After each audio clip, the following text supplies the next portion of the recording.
Recording.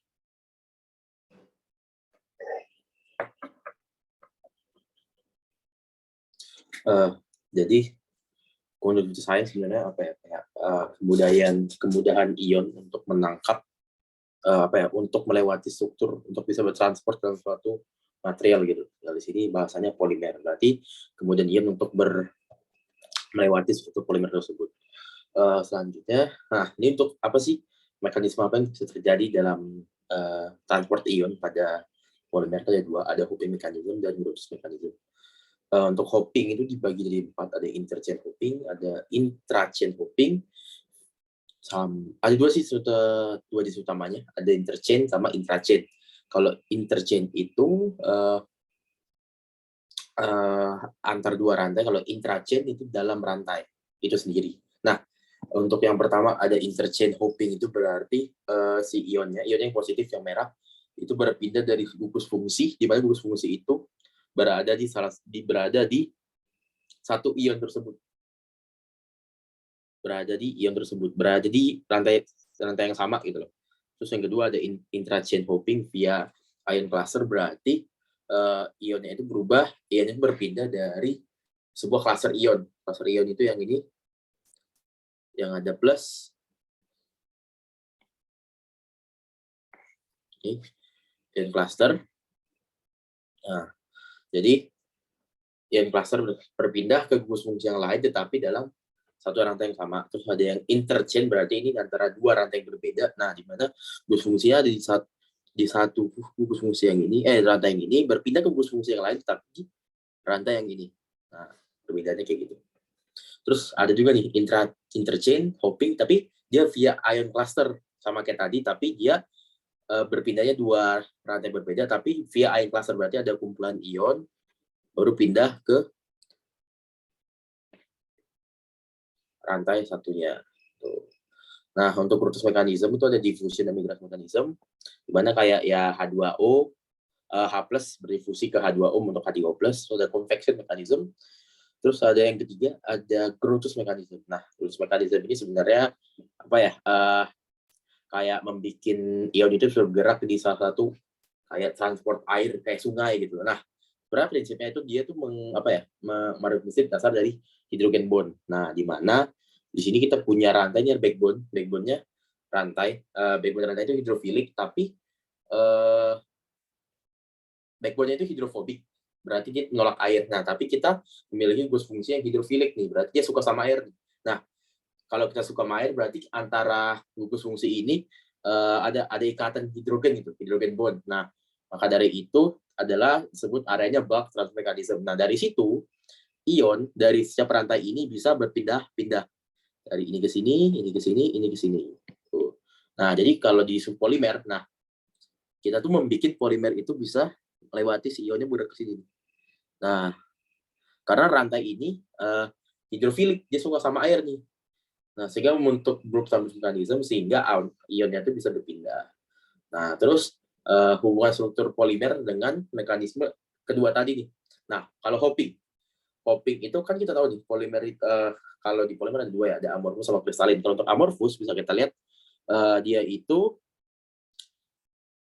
acak ya. Nah, dari kayak gini pindahnya tuh nggak selalu lurus nih.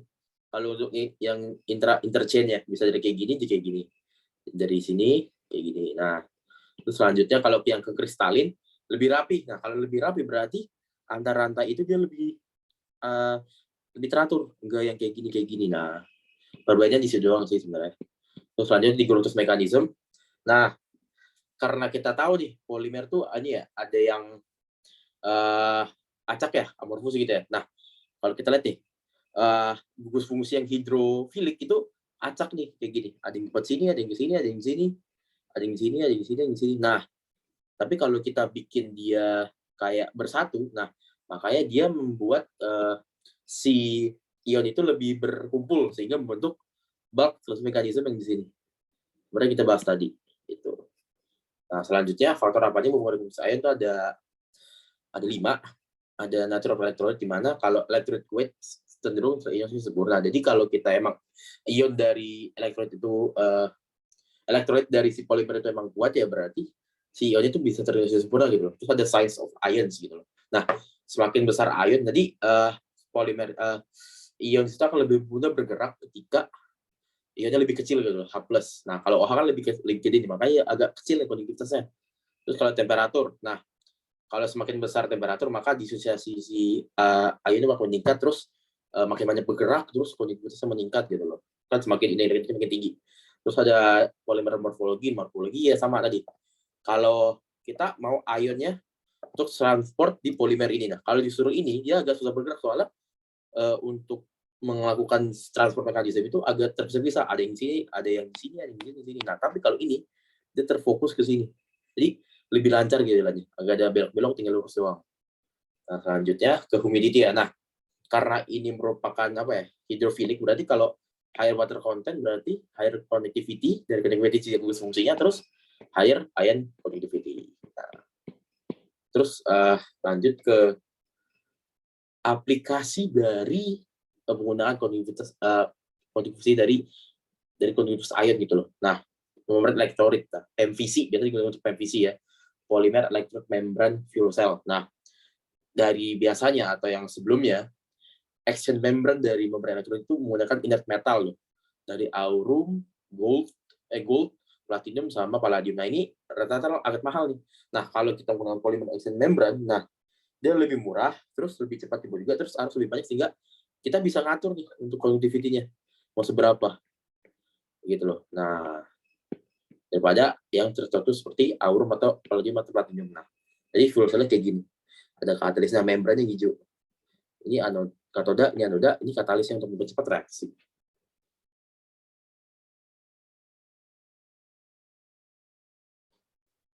Nah, selanjutnya di mana kita tuh meningkatkan konduktivitas ion polimer dari polimer yang kecil, dari yang nggak terlalu konduktivitas tapi menjadi banyak gitu loh ionnya.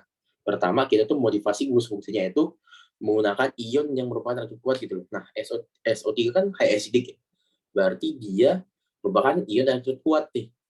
Nah, karena ion terkuat berarti makin banyak nih efisiensi untuk konduktivitinya.